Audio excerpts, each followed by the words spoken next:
전원책과 함께하는 출근길 시사 프로그램 출발 새아침.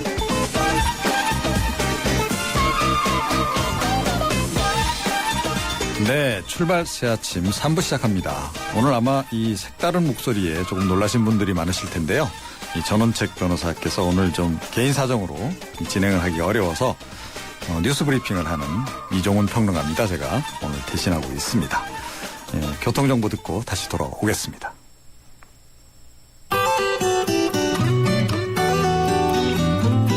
출발 새 아침 교통정보입니다. 출근길 교통량 도심 곳곳에 늘어나는 모습인데요. 먼저 사고 소식이 있습니다. 한남대로 한남대교 방면 한남이 고가차도 150m 못 간 지점 2차로에서 버스와 승용차 가는 추돌 사고가 났습니다. 사고 처리가 안 되고 있어 뒤로 시속 20km 미만의 정체니까 이동하실 때 참고하셔야겠습니다. 국회대로도 사고 소식이 있습니다. 경인고속 입구 방면 영동구청 사거리 1차로에서 승용차와 화물차 간의 추돌 사고 때문에 이 부근도 정체 서행입니다.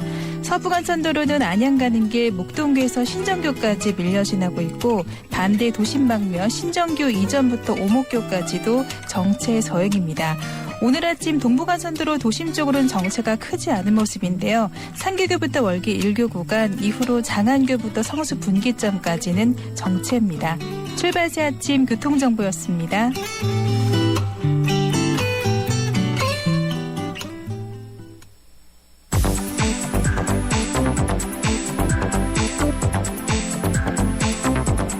이 시간 주요 경제 소식, 경제 뉴스 브리핑. 오늘도 경제뉴스 한국경제신문 김현석 기자와 함께합니다. 김 기자. 네, 안녕하십니까. 네, 밤사이 미국 증시 소식 전해주시죠. 예, 14일 미국 증시는 그 소매 판매 호조 소식 등에 힘입어서 반등해서 지난주에 하락폭을 만회했습니다. 다우지수는 115.92포인트 0.7% 올라서 16,373.86으로 거래를 마쳤습니다. 네. S&P 500 지수는 1.08% 상승했고요.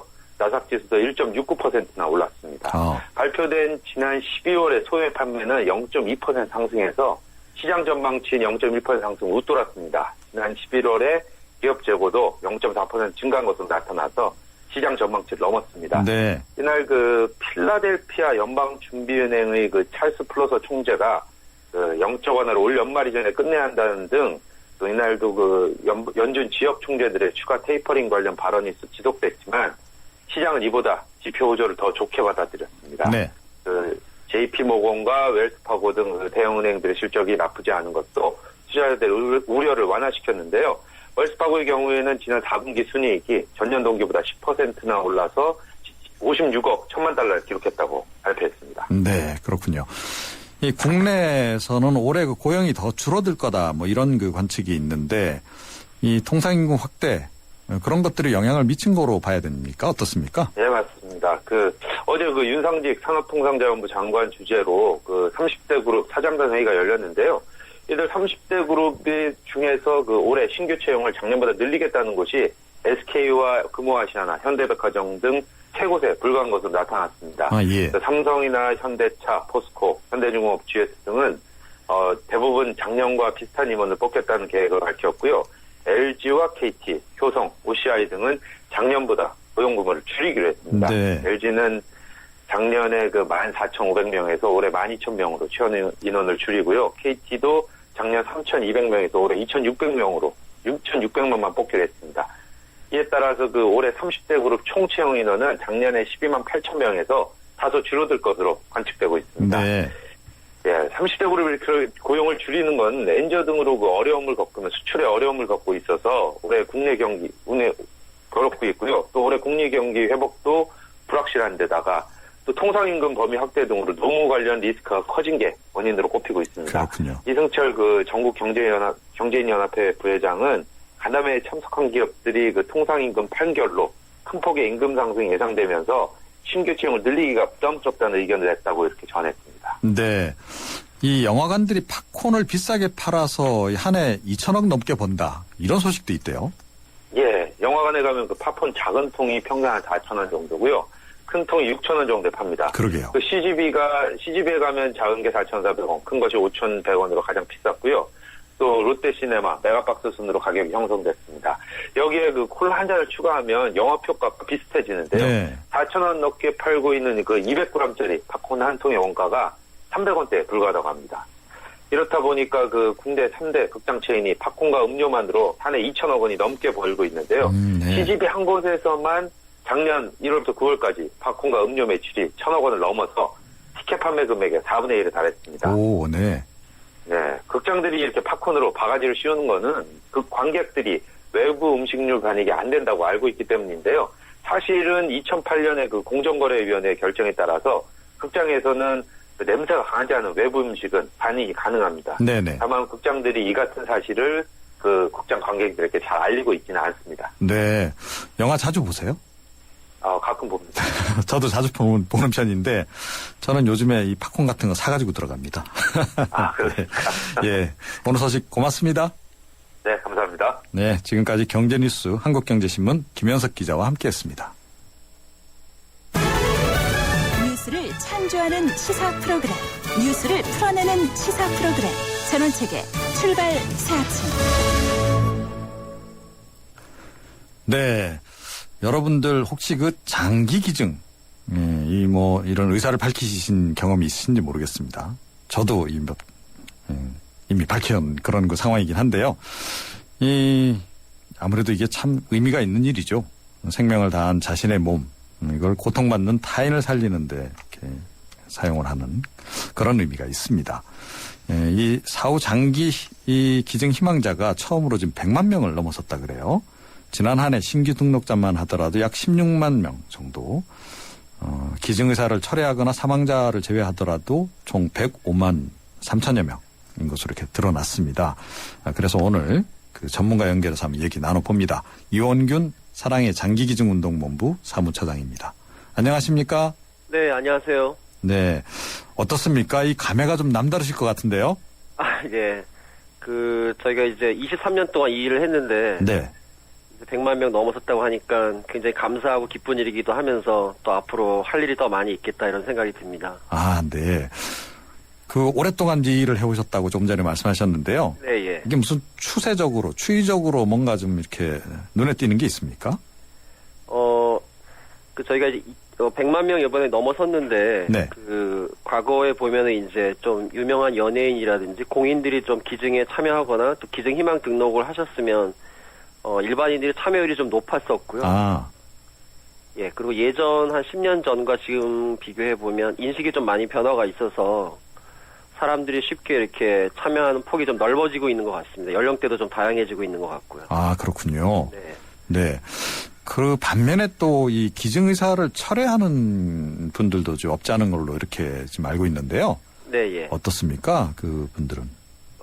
숫자는 제가 집계된 거 갖고 있지 않은데 장기지 희망 등록은 이제 자발적으로 이제 참여하는 것이기 때문에. 네. 어제 이제 어제 현재 기증 희망 등록을 하셨다가 그 다음날 오늘 또 취소를 하실 수가 있거든요. 네. 예, 법적 구속력이 없습니다. 기증 희망 등록은 어떻게 보면 나와의 약속을 어떻게 그렇겠죠. 다른 사람한테 표현하는 정도이기 때문에. 네네. 취소가 큰 의미가 있지는 않고요, 사실은. 실제적으로 그분들이 이제 나중에 기증의 먼 미래에 또 실제적인 기증의 상황이 생겼을 때. 네. 가족들이 얼마나 인지하고 기증에 동의해 주느냐. 이런 부분이 좀 중요한 부분이라고 생각이 듭니다. 그렇죠. 네. 지난해 이제 신규 희망자가 한 16만 명, 다른 해보다 아주 좀 많이 늘었는데, 특별한 이유가 있습니까? 저희가 좀 이렇게 추산을 해본 건데, 아무래도 온라인으로, 특히 휴대폰을 통해서 이제 기증 희망 등록에 참여하신 분들이 많이 늘었는데요. 네. 그 이유는 이제 온라인이나 휴대폰으로 과거에, 장기 희망 등록을 할 경우에는 공인 인증서가 있어야만 가능했었는데, 네. 작년 4월 1일부터는 휴대폰 본인 인증 서비스를 통해서도 쉽게 이제 본인 여부를 확인해서 기증 희망 등록을 할 수 있었거든요. 네네. 그 이후로 좀 많이 늘어난 것 같고요. 저희 기관 같은 경우에는 평소 매년 한 7만 명 정도 모집을 했었는데 네. 작년에 저희 기관도 한 12만 명 모집을 해서 한 전년 대비 한 170% 정도 늘었거든요. 예. 이런 이유들이 아마 한 16만 명 정도 모집을 하게 된 성과가 아닌가 싶습니다. 네, 그렇군요. 네, 네. 이게 아무래도 사실은 이 문화하고도 굉장히 관련이 있지 않습니까? 네, 예. 과거에 보면 이제 우리 유교 문화가 사실은 조금 부정적으로 좀 작용했던 그런 측면도 없잖아 있는데 우리나라 사람들의 요즘에 이 장기기 이식과 관련한 인식 수준 어떻게 지금 보고 있습니까? 이 장기 기증에 대한 인식. 뭐 이렇게 짧게 말씀드리기 좀 복잡하긴 한데. 네. 이게 23년 전과 지금 이렇게 비교를 해보면 23년 전 91년도 90년대 초반만 해도 장기 기증이라는 단어 자체도 잘 이해를 못 하셨어요. 그때 당시에. 네. 장기 바둑 두는 그 장기로 생각을 하셨었고요. 예. 지금은 장기 기증하면 여러 생명을 살릴 수 있는 일이다. 참 의미 있는 일이다까지는 생각을 다 하시거든요. 네. 근데 이제 내가 나일 경우에 어떻게 하겠느냐 하는 것은 좀 망설여지고 있는 거 아닌가 이렇게 생각이 듭니다. 그만큼 어쨌거나 장기 기증에 대한 그 어떤 용어라든지 인식에 대한 것은 굉장히 많이 인식이 변화가 있었다 이렇게 볼 수 있습니다. 네. 그래도 여전히 선진국에 비해서는 조금 그 의식 수준이 좀 낮다 이렇게 봐야 되지 않을까요? 예, 일단 뭐 100만 명 넘어선 것도 축하할 일이긴 한데 우리가 전체 우리나라 인구 5천만이라고 했을 경우에 전체 인구 대비 한 2% 정도 참여하고 있는 것이고요. 그러게요. 선진국은 한 40% 이상, 전체 인구의 40% 이상 참여하고 있고요. 네. 또 뇌사시 장기 기증률이라 그래서 이제 1년에 뇌사시에 장기를 기증한 사람을 환산하는 수치가 있는데 인구 100만 명당 스페인의 경우는 한 40명 정도. 네. 뇌사시에 장기를 기증하고 있는데 우리나라는 한 8명 정도 기증하고 계시기 때문에 그쪽으로 비교해도 한 5분의 1 정도 수준에 머물러 있습니다. 2%대 40% 아직 격차가 크군요. 네, 맞습니다. 네. 장기 기증 조금 전에 이제 그 절차에 대해서 조금 말씀해 주시긴 하셨는데요. 네, 어떻습니까? 이 절차가 복잡합니까? 그게 절차가 복잡한 것은 아닙니다. 네.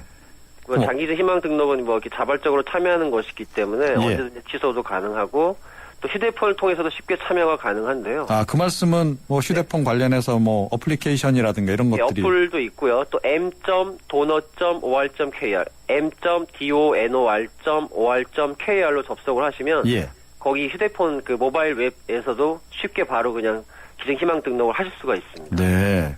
그러니까 의사만 있으면 뭐 그렇게 절차가 번거롭거나 그런 건 아니네요. 네, 아마 다들 시간이 바쁘셔서 이 부분에 대해서 깊게 생각을 못 하셔서 그런 건데 조금만 시간을 내서 하신다면 쉽게 다 참여하실 수 있다고 봅니다. 네, 그러게요. 저도 예전에 그 문서로 이렇게 한 적은 있는데요. 네, 예. 그거 뭐 또 보니까 이 장기 기증도 뭐 안구 기증이라든가 또 이 신체 부위에 따라서 또 이렇게 할 수 있는 그런 것도 좀 있는 것 같은데요. 어떻습니까? 커다랗게 세 가지로 나눠지는데 이제 사후에 심장사로 돌아가실 경우에 사후에 각막만 기증하시겠다. 네. 두 번째는 이제 뇌사시에 장기를 기증하시겠다. 이렇게 하실 수가 있습니다. 네. 네.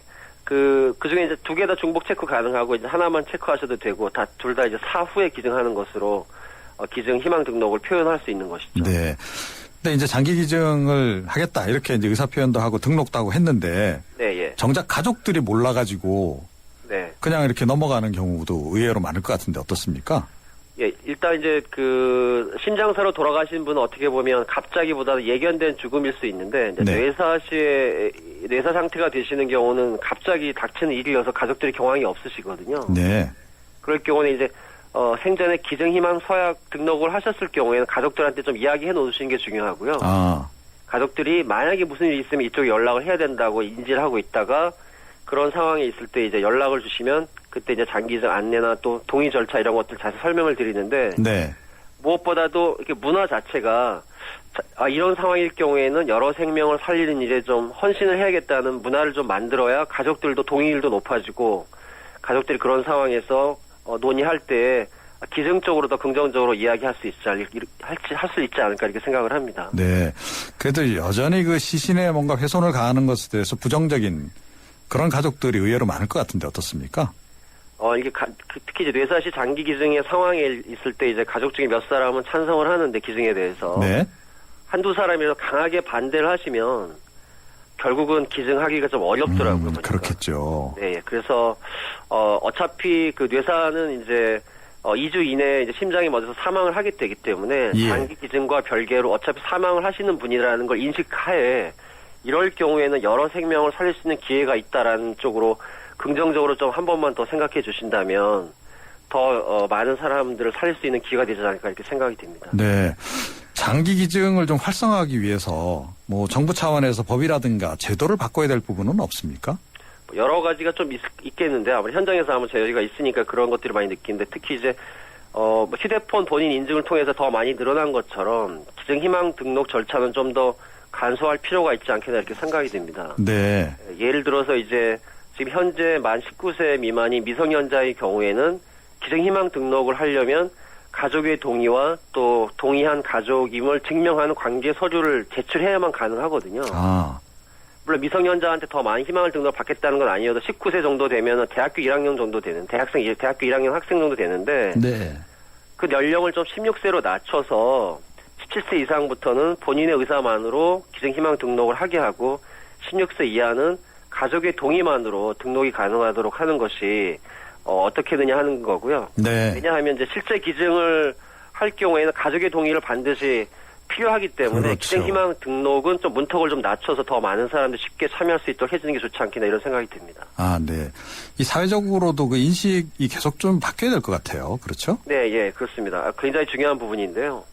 뇌사 시 장기 기증한 가족이나 또 사후에 뭐 각막을 기증한 가족 및 생존 시 또 장기를 기증한 기증자들이 많이 계신데 이분들이 좀 자부심을 가지고 생활할 수 있도록 정신적으로 예우하는 문화를 만들어주는 것이 중요합니다. 그러게요. 예, 또 우리 사회에 진정한 영웅이라는 것을 이제 사실 잊지 않고 이들에게 격려와 칭찬이 끊이지 않도록 문화를 조성함으로 해서 이분들이 너무 기증한 것이 잘했다는 마음을 들 수 있도록 그렇게 하는 것이 굉장히 중요하다고 생각이 듭니다. 네.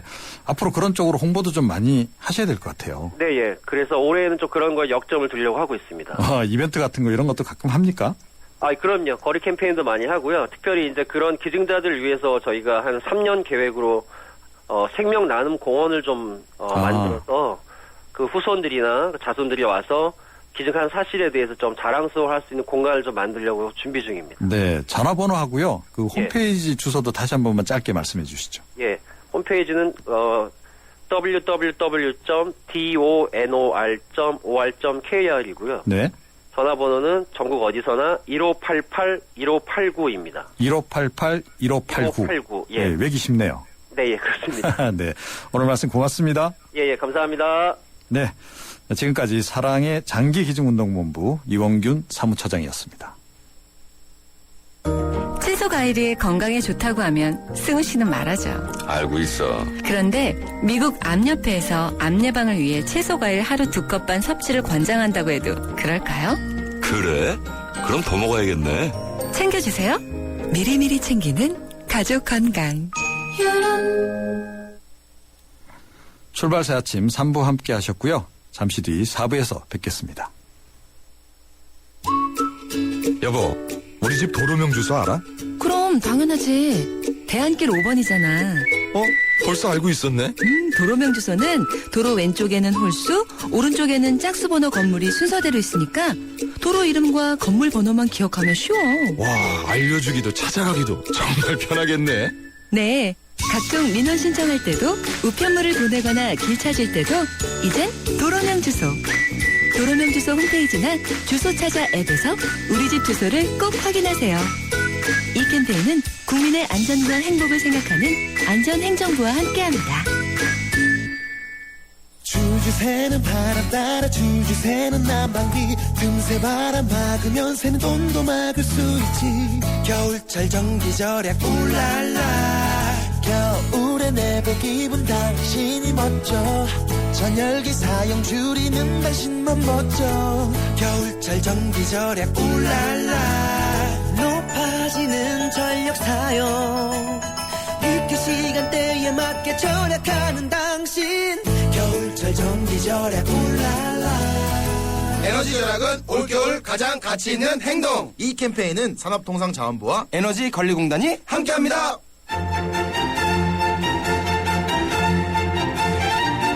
출근길 정통 시사 라디오 프로그램 YTN 라디오 전원책의 출발 새 아침. 출발 새 아침 4부 시작합니다. 잠시 전하는 말씀 듣고 오겠습니다. 아이고 우리 심청이가 팔려가다니. 그래도 내 걱정은 하지 마셔. 이 심청이가 안심폰을 주고 갔으니까 이 안심폰은 24시간 긴급 출동의 건강상담 서비스까지 받을 수 있어이다. 알뜰폰에 새콤을 더하면 S1 안심폰. 삼성 디지털 프라자에서 만나세요. 하이마트 무한만족팀, 뭐 좋은 아이디어 없나? 그렇다면 하이마트 신년축하 상대잔치. 풍성한 사은품과 최고 200만원 캐시백, 최고 24개월 카드 혜택을 1월 10일부터 26일까지. 자세한 내용은 매장에 문의하세요. 전자제품 살 땐 하이마트로 가요. 미디어에 그려진 세상 뉴스와 뉴스의 뒷이야기. 출발 새 아침 미디어 포커. 네, 매주 수요일 미디어 포커스 시간입니다. 이 평상시에는 유인경 기자가 하시는데요. 해외 출장 중이십니다. 그래서 오늘은 공공소통전략연구소 대표 평론가시기도 하시죠. 이 최영일 시사평론가 모시고 이야기 한번 나눠봅니다. 오늘 이슈는 그 여야 그 대표께서 최근에 신년 기자회견을 가지셨죠. 그 관련 내용 중심으로 해서 이 지방선거도 좀 전망해보고 그런 시간 갖도록 합니다. 어서 오십시오. 네, 안녕하세요. 최영일입니다. 예. 감기 걸리셨나 봐요? 네네, 감기예요. 그래서 이게 배한성 씨 목소리와 좀 비슷해졌습니다. 아, 네. 좋은 쪽을 택하시는군요, 언제나. 우선 이번에 그 아주 하루 그 차이로 두 분이 그 기자회견을 했단 말이죠. 그렇습니다. 네, 연이어서 했는데 어떻게 보셨습니까? 일단 총평부터. 총평은 이게 야당 대표인 민주당의 김한길 대표가 월요일 오전에 먼저 하셨죠. 그랬죠. 근데 사실은 이 여야 대표의 신년 기자회견 이전에 일주일 전으로 거슬러 올라가면 대통령의 취임 후 첫 기자회견이 있으셨기 때문에 맞습니다. 그 맥락에서 같이 이제 종합적으로 분석될 수밖에 없는 것 같아요. 예, 대통령께서 먼저 2014년 던지신 화두가 경제혁신 3개년 계획 말씀하셨고요. 통일 기반 구축 얘기하셨고, 그리고 이제 소통불통 논란은 여전히 있기 때문에 그 이후에 첫 번째 이제 야당 대표의 기자회견이 이제 어떤 날을 세울 것인가 귀추가 주목이 됐었는데요.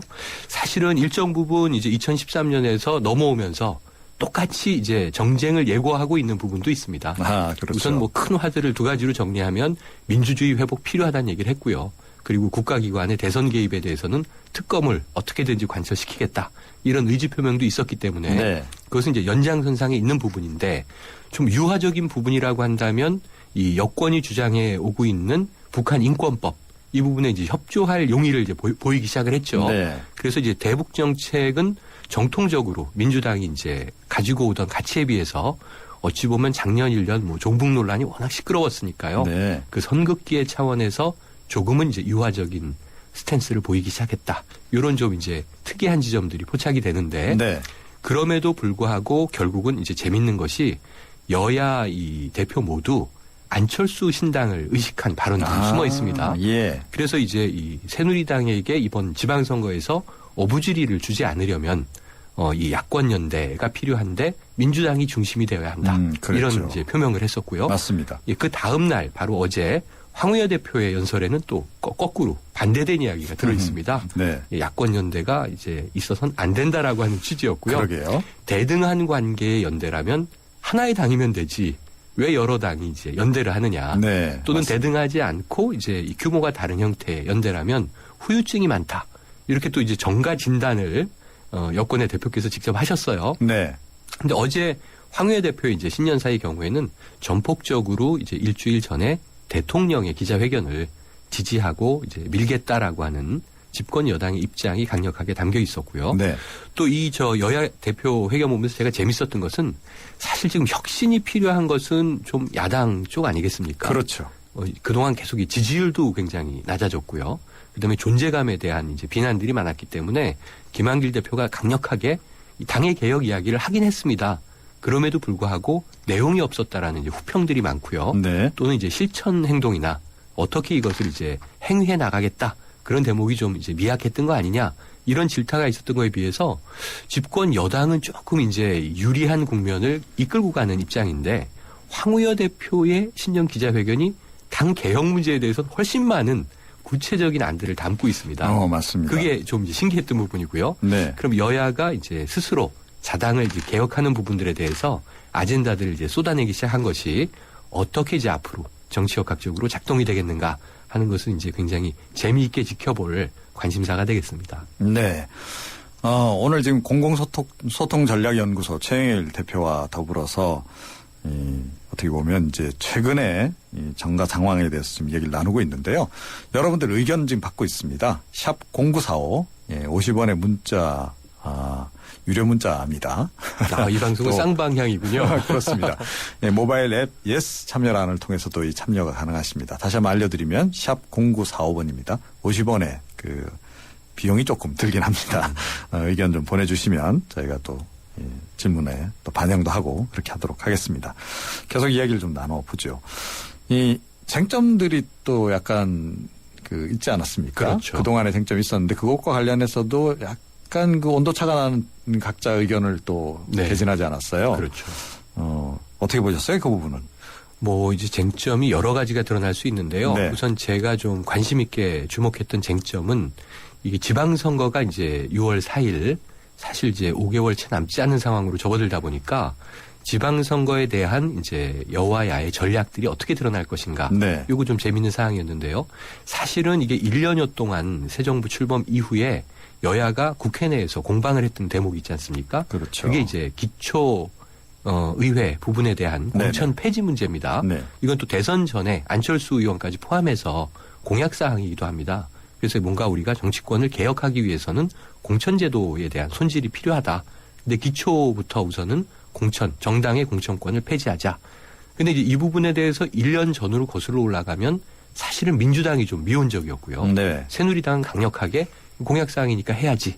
이랬는데 해가 바뀌어서 이제 지방선거가 다가오다 보니까 여권의 좀 불안함이 드러난 것 같아요. 이번 신년 기자회견을 통해서. 예. 그래서 야권인 민주당은 공약이니까 폐지하자. 이렇게 주장을 하고 나왔고요. 여기에 대해서 황의여 대표가 약간 좀 특이한 얘기를 합니다. 오픈 프라이머리, 그러니까 완전 경선, 국민 경선제로 바꿔서 상향식 공천을 이루자. 네. 여야 합의로 정하자. 이렇게 얘기를 하는데 굉장히 혁신적으로 들릴 수 있는 대목인데 문제는 기초 공천 폐지 부분이 빠져 있어요. 그렇죠. 그래서 이제 이 야권의 여기에 대한 날선 비판은 물타기다. 결국은 폐지하기 싫으니까 사실 폐지하기에 좀 위험한 부분이 있습니다. 여권 입장에선. 지금 기초는 또 야권 지역이 적지 않거든요. 그렇죠. 이 부분에서 전략공천 부분이 배제되고 굉장히 이제 중앙당의 위상이 약화된다면 이 전략선거를 끌고 가기 어려울 것이다. 라고 하는 이제 이 불안감은 분명히 내재해 있었던 것 같고요. 네. 이 대목에서 이제 이 지방 정부 개혁에 대해서 황의여 대표가 굉장히 강력하게 주장을 하기 시작을 했죠. 네. 그래서 지방선거는 지방선거다. 이렇게 이제 선을 그으면서 사실 이제 야권이 이번 지방선거를 정권 심판론으로 들고 나올 것에 대비해서 중간평가. 네. 이 중간평가는 아니고 지방선거라고 하는 것은 지방정부에 대한 심판이 아니냐. 중앙정부에 대한 심판은 아닐 것이다. 라고 하는 이제 취지를 강력하게 이제 담았죠. 네. 그런데 결국은 헌법을 약간 인용을 하면서 위헌 가능성을 언급을 하면서 그렇죠. 황의여 대표가 지방의회 공천 문제를 얘기를 했단 말이죠. 그렇죠. 사실상 안 하겠다. 그 얘기한 거 아닌가요? 이제 냉혹하게 그 이면을 한번 찔러본다면 안 하겠다까지는 제가 모르겠고요. 예. 하기 싫다라는 뉘앙스는 분명히 강하죠. 네. 그런데 사실 이 민주당 쪽에서도 당론으로 정해지긴 했지만 그렇죠. 내심 이거 공천 폐지를 반기지 않는 기류도 좀 있는 거 아닌가요? 그건 이제 일단은 국회 내 상황을 저희가 체감적으로 본다면요. 사실은 공천권이라고 하는 것이 막강한 힘을 발휘해오지 않았습니까? 그러니까 우리가 지금 서울시장 선거, 새누리당 내에 인물이 안 보인다. 누구냐? 이런 이야기를 할 때 사실은 전략공천을 좀 나쁜 말로 표현을 하면 낙하산이라고 표현이 되는데요. 예. 풀뿌리 민주주의라면은 정말 기초에서부터 광역까지 혹은 중앙의회든지 중앙정부든지 인물이 이제 성장해 나오는 과정을 국민들이 볼 수 있어야 되는데 지금 말씀하신 대로 이게 공천이라고 하는 것에 힘이 워낙 강력하다 보니까 이게 중앙 정치인들은 이것을 놓는 것에 대해서 굉장히 이제 문제를 느끼고 있는 건 사실이고요. 그 다음에 기초만 하더라도 서울에 지금 중구에 당협위원장을 누가 맡을 것이냐 미묘한 신경전들이 있는데요. 그러니까 이게 이 기초 의원들을 공천하는 권한을 갖는 당협위원장 일반 국민들은 잘 모르시는데 그 정도만 해도 공천권이 막강한 파워를 그렇죠. 갖고 있다는 거거든요. 네. 그런 면에서는 공천권 폐지에 대해서는 여야 의원들 다수 사실은 조금 대놓고 말은 못하지만 유지가 됐으면 하는 바람이 더 큰 기류라고 봐야 되겠습니다. 그러니까 특위 논의가 지금 잘 진행이 안 맞습니다. 되는 거 아닌가요? 그렇죠. 네, 성과도 없고. 그리고 이 새누리당 쪽에서 오픈 프라이머리 얘기를 했는데 새누리당이 기본적으로 조직에 움직이는 그렇죠. 조직에 따라 움직이는 그런 그 정당 아닙니까? 그렇죠. 오픈 프라이머리 이게 가능할까요? 새누리당에서? 그러니까 지금 우리가 뭐 정당사를 뭐 간단하게 논해본다면요. 사실은 정당은 진성당원 제외하는 게 아니냐. 그 당의 뭐 정강 정책을 지지해서 당원으로 가입을 하는 것이고 거기 또 당비도 원래 내는 겁니다. 그렇죠. 예. 그리고 이제 돈을 내고 그만큼 또 당원으로서의 자발적인 활동을 지역에서 중앙에서 하게 되는 게 우리가 알고 있는 교과서적인 정당제인데 네. 오픈 프라이머리가 언제부턴가 유행을 해왔는데 그건 당원 자격과 관계없이 국민이라면 여당의 뭐 의원이라든가 후보자들은 이런 사람이 되어야 한다. 그냥 투표하는 거잖아요. 그렇죠. 온라인 투표를 포함해서 모바일 투표도 이제 뭐 일부 문제가 되긴 했습니다만 모바일 투표까지 기술적인 방식을 다 포함을 해서 국민들이 참여해서 당원 여부와 관계없이 이 인물을 지지합니다라고 해서 이제 일종의 여론을 통한 투표의 결정 방식으로 후보들을 이제 확정하게 되는 거죠. 네. 그게 당 내부 경선인데 지금 이 진성당원제와 오픈 프라이머리는 명백하게 충돌하고 있는 지점이에요. 그러게요. 그래서 새누리당, 민주당은 모두 무슨 전당대회가 있을 때마다 시끌시끌합니다. 그렇다면 한 번쯤 결정할 지점이 이제 됐는데요. 이 대목에 대해서 오픈 프라이머리로 여야가 정하자 하는 황우여 대표의 이제 이야기는 그 내면에 좀 복잡한 정리 과정들이 있어야 되는데 더 재밌는 것은 이게 신년 기자회견은 아닙니다만 네. 안철수 신당은 아직 창당이 되지 않았기 때문에 추진체가 이제 위원회 형태로 돼 있지 않습니까? 그렇죠. 여기에 의장으로 최근에 이제 영입된 윤여준 전 장관이 어제 뭐 방송에서 안철수 신당은 네트워크 정당으로 갈 것이다 해서 그러게요. 정당 구조에 대해서 또 새로운 파란을 예고를 했습니다. 네. 하여튼 좀 뭐 말은 좀 굉장히 멋있죠. 좋은데 현실 가능성이 얼마나 있을지 모르겠고요.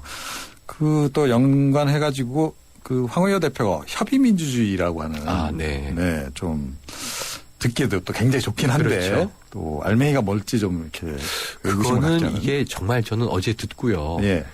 정치학자들의 입장에서는 좋은 이야기다. 혁신적인 이야기다. 그냥 이제 레토릭으로 국민들이 뭐 협의하는 민주주의 아닌가? 민주주의는 네. 원래 협의하는 거죠. 근데 협의체 민주주의가 뭔가 그거 간과한 분들이 많으실 텐데 사실은 지금까지 우리나라 정치가 다수제 민주주의를 이제 채택해 온 거거든요. 네. 어쨌든 뭐 51대 49로 하더라도 지난 대선에서 우리가 이제 그걸 아주 절실하게 체감했습니다만 단 뭐 0.5%의 차이라도 다수가 이긴다.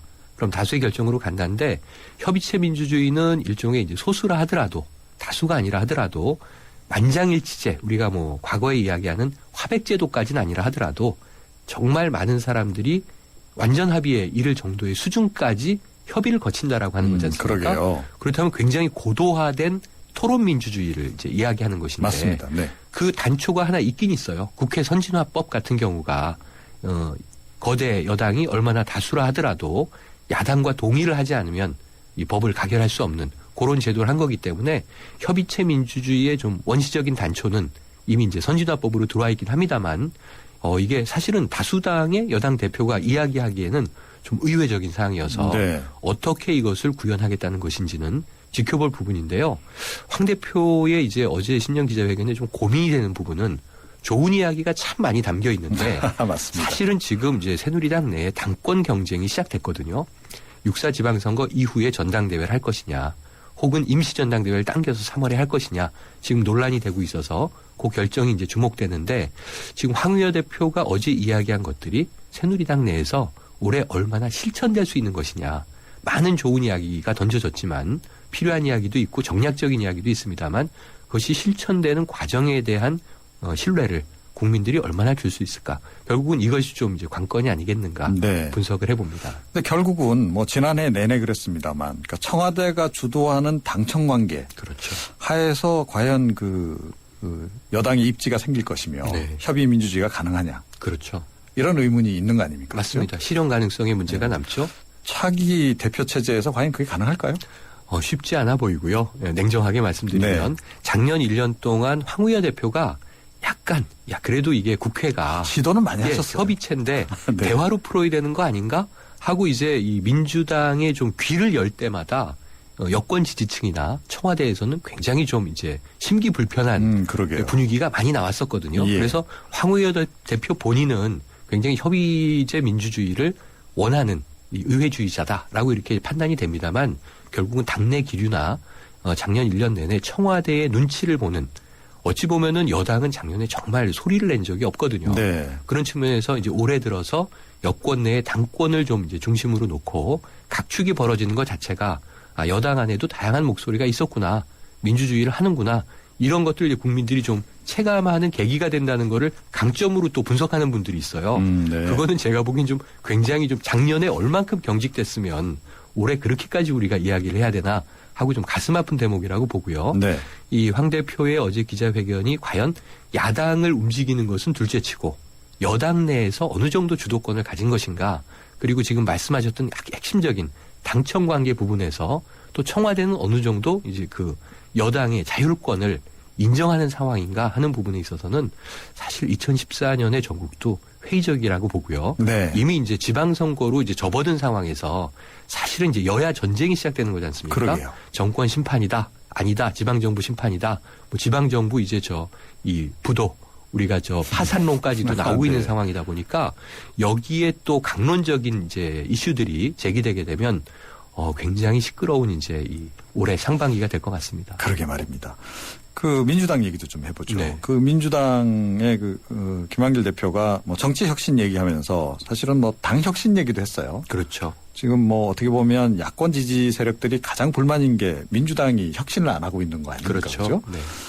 이것도 지금 쉽지 않아 보이는데 어떻게 보세요? 그렇죠. 사실은 이게 오래된 얘기입니다. 저는 김한길 대표만 이 인물을 개인을 비판하는 것은 좀 한계가 있는 진단이고요. 네. 이 유래를 쭉 한번 거슬러 올라가 보면 이미 2012년 총선에서 완전히 압승할 줄 알았던 야권이 아슬아슬하게 패하면서 뭐 이제 아슬아슬해도 패한 건 패한 거기 때문에 네. 그때 이미 한번 죽었다 살아야 된다. 그렇죠. 죽었다 살아라. 이런 부활론까지 이제 이야기가 나왔습니다. 이것도 여권 지지층이 아니라 야권 지지층에서 나온 뼈아픈 이제 지적이기 때문에 네. 뭔가 액션을 했어야 되는데 대선 패배로 이어졌고요. 대선 패배 이후 작년 1년 동안 이제 지지율도 떨어져 왔고 존재감도 가지 못했고 늘 끌려다녔고 이런 문제들 속에서 사실 올해 와서는 지금 정말 혁신하지 않는다면 민주당은 끝이다. 왜냐하면 거기 또 안철수 신당이라는 야권의 대안도 있다. 그렇죠. 이런 이제 위기감이 조성이 된 건데요. 네. 그렇다면 민주당은 왜 이렇게 되었는가 하는 부분에 대해서 이제 두 가지 해석이 가능할 것 같습니다. 첫 번째는 이게 이 국회의원이라고 하는 것이 여든 야든 상관없이 정부로부터 국가로부터 받게 되는 기득권이 있기 때문에 이 기득권이 유지되는 한 어찌 보면 뭐 개헌론이 지금 나오는데 의원 내각제가 된다면 말이죠. 네. 대통령의 권한이 약화되지만 국회의원의 권한은 강화됩니다. 그렇죠. 우리가 일본이나 영국을 보면 알 수 있듯이. 그래서 이러한 기득권에 물들어 있는 민주당이 뭐 민주당의 역사는 60년 되니까요. 우리가 국회를 뭐 일부 장악하고 있으면 크게 우리가 망할 일은 없다 하는 안이함 아니겠느냐. 그리고 두 번째로는 이 불임 정당의 문제를 극복하지 못하고 있다는 겁니다. 그러니까 사실은 지금 선거에서 일부 지방선거 이후 이긴 적이 없는데요. 그러게요. 대표적으로 2011년 안철수 후보가 박원순 후보에게 시장 자리를 양보하면서 단일화가 되고 지금 박원순 시장이 탄생했는데 그때만 해도 그게 민주당의 공은 아니었거든요. 네, 맞습니다. 시민 후보로 당선된 이후에 민주당의 당적으로 입당을 한 거죠. 그런 상황이다 보니까 민주당이 지금 이 기나긴 수년 동안 어찌 보면 정동영 후보가 이명박 후보에게 패해서 대권 자리를 넘겨주던 그 시점부터 참여정부 말부터 고질적으로 이기지 못하는 경기를 하는 어찌 보면 민주당의 지지자라고 한다면 야구를 치면은 한화의 팬들 같은 심정이거든요. 그러게요. 그러니까 거의 뭐 이제 성불 하는 단계에 올라갔습니다. 그렇다면 네. 2014년부터는 뭔가 민주당이 정말 다시 한번 죽었다 살아나는 경험을 하는 수준의 혁신을 하지 않는다면 안신당과 격돌하면서 과연 이기는 경험을 어떻게 지지자들에게 보여줄 수 있겠는가. 이런 고민을 풀어야 되는 마지막 벼랑 끝에 왔다. 이렇게 진단을 해봅니다. 네. 이번에 또 북한인권법 관련해서도 네. 여야 대표가 다 제안을 하긴 했는데 그렇죠. 그거 역시 약간 시각차가 좀 있단 말이죠. 있습니다. 예, 이거 잘 해결될까요? 일단 김한길 대표는 아까 말씀드린 대로 지난 회의에 좀 지긋지긋하게 종북 논란에 시달렸고 네. 격하게는 종북의 숙주가 아니냐 이런 이야기까지 듣고 그러게요. 그러면서 이 논란은 좀 종식시키자 이런 의미에서 북한 인권법도 필요하지 않는가. 또 작년에 보면 이제 북한 정국이 굉장히 원색적으로 흐르지 않았습니까? 그러게요. 연초에 북핵 문제부터 시작해서 개성공단이 장성택까지. 폐쇄 위기, 장성택 처형까지 이르면 이게 어찌 보면 대한민국 국민들이 북한의 정보들에 대한 노출이 그 어느 때보다 이제 커졌습니다. 그렇다면 북한을 일방적으로 옹호하는 것은 이제 분명히 한계를 이제 넘어섰고요. 그러면 이제 야당의 입장이라고 하더라도 기존의 이제 대화 기조만 강조하는 정책보다는 사실은 정부가 지금 취하는 것처럼 강원 전략이 필요하다는 입장에서 북한의 인권법에 대한 공조가 일어났는데요. 네. 사실은 이것은 이제 북한을 바라보는 시각과 관계없이 국내 정치사에서만 보더라도 이 DJ의 햇볕 정책 이후 민주당의 가장 기본적인 기조였던 남북 이 어떤 대화 이 기조를 약간 이제 틀어버리는 뉘앙스가 발생을 합니다. 지금 그래서 이 대목은 오히려 재밌게도 황우여 대표는 어제 호응을 했고요. 화답을 한 입장을 이제 보였고 민주당 내에서 반대 기류가 형성이 되고 있어서 그렇더라고요. 네, 이게 김한길 대표 자체가 당내에서 먼저 지지를 얻어내는 숙제가 하나 남게 됐습니다. 네. 그게 사실은 결국은 그 친노계하고의 관계.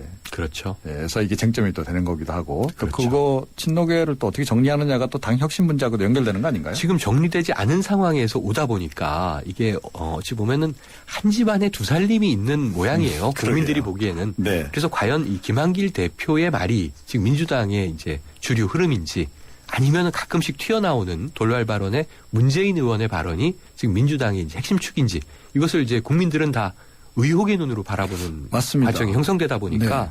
지금 올해 들어서는 다행히 문재인 의원이 이제 특별한 돌출 발언이나 정치적인 입장을 밝히지 않고 있습니다만 지방선거 관련해서 문재인 의원이 또 입을 여는 순간 그 민주당의 지방선거 전략은 저렇게 흐르는 거 아닌가 하는 이중 시그널을 주게 되기 때문에 네.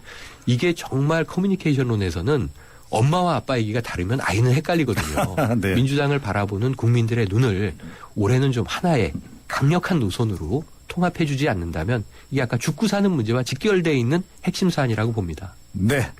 말씀 고맙습니다. 네. 네. 지금까지 공공소통전략연구소 최영일 대표와 함께했습니다. 고맙습니다. 놈이라고 깎아주시는 겁니까 지금? 굶게 이 정도 피자면 강남필인디. 우리 돈 많아라. 점심엔 5,900원 맞습니다. 스마트 런치 진짜로 피자가 5,900원. 점심이 기다려지지 않니? 그니까 피자 앤 모어 피자 헛. 연아가 알려주는 좋은 물의 조건. 물 드실 땐 꼭 수원지를 확인하세요. 저는 지하 180m 천연 안만수와 드넓은 구규림이 있는 해발 680m 강원도 평창을 꼭 확인해요. 깨끗해. 강원 평창수 평창 동계올림픽 공식 먹는 샘물. 네, 전원책의 출발 새 아침 마무리 해야겠습니다. 오늘도 아침 날씨 상당히 춥죠. 그런데 낮부터 좀 풀린다 그러네요. 이럴 때 긴장도 함께 풀리면서 감기가 또 잘 걸립니다. 네, 이 북미 지역에 신종플루가 좀 번지고 있다 이런 소식도 들어와 있는데요. 감기 조심하시고 오늘도 힘찬 하루 잘 보내시기 바랍니다. 지금까지 진행의 이종훈 평론가였습니다. 안녕히 계십시오.